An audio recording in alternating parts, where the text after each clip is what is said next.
Wow, what an original video idea. I bet nobody has thought of it before. Uh-oh, get this crap off my screen before somebody...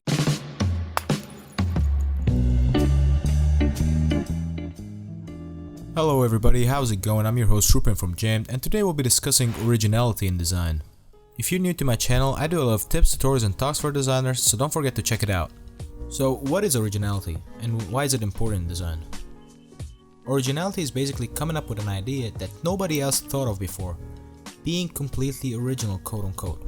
So, is it really important in design and thinking outside the box constantly necessary in design? Of course not. I don't think so. Why? Because we live under the influence of other people and friends and everything. We are constantly under the influence of other design choices, of the trends. We are constantly following them subconsciously because these are what work.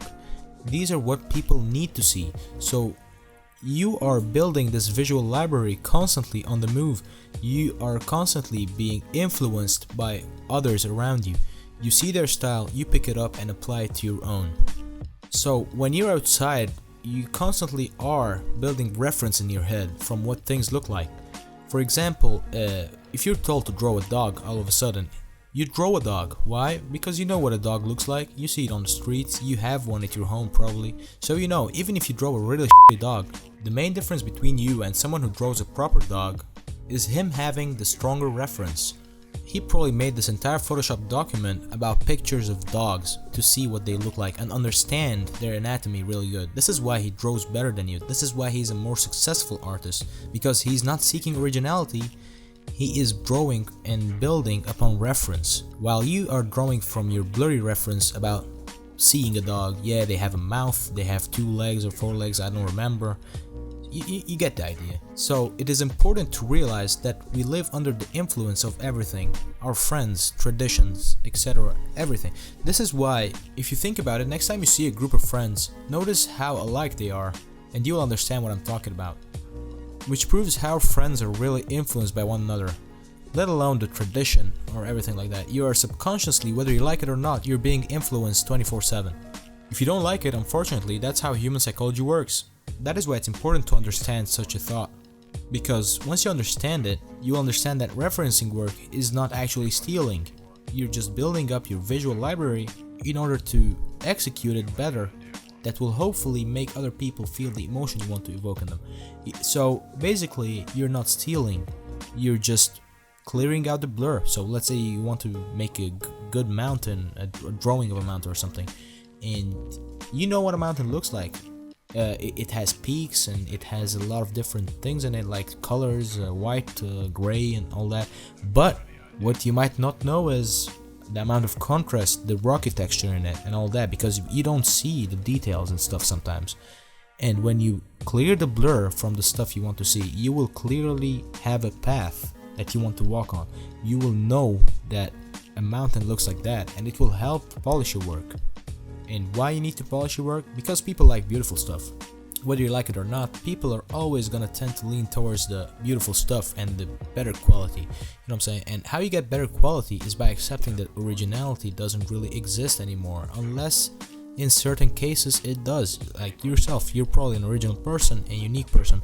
Nobody's like you, but your thoughts are probably not a lot different from other people. You need to have that thought in mind.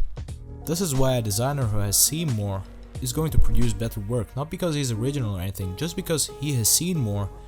His visual library, aka reference, is much bigger. That's why he is more experienced. He knows what works and what doesn't work. Yeah, this is why older people give advice to younger people, because they have seen more. So once you accept that nobody is completely original, you can accept the fact that not being original is okay. It's okay to sometimes just combine ideas and be original in expressing them. You know what I'm saying? You can deliver a message differently, sure, no problem. You will still be called original for delivering that specific message in a different way. But people don't want something completely outside of this world. Like, think about it. Who are you designing for? Are you designing for robots or something? You're designing for humans. That's why thinking of something really original is not humane. So always remember who you're designing for, and people will really appreciate your work if they can relate to it. Always remember that. So don't be ashamed of posting something that you made which was influenced by someone else, whether you like the painting and remade it, or like drew it in a different style, or combine two styles or whatever from different designers. Don't be ashamed, you're still learning, and slowly you'll become more confident in your abilities of making stuff out of your head. That is because you have the visual library that we talked about earlier in this video. A lot of the people that constantly think about being original and posting original stuff on their social media or whatever are constantly trapped in the imposter syndrome. Imposter syndrome is basically the feeling that you don't deserve the success that you have. You always discredit yourself for whatever you're doing, and you constantly feel like other people are gonna call you out one day for not being original. Yeah, so always like think to yourself that nobody's really original. Everyone is really influenced by another person and probably he saw that somewhere else and he copied it, which is true sometimes. Hell, even the whole idea of this video ain't original. It's the execution that matters. If you're wondering what I'm doing in the back here, I'm just modeling a little foggy night city here, inspired by the great Blender artist Ian Hubbard. What the hell, even this thing ain't original too.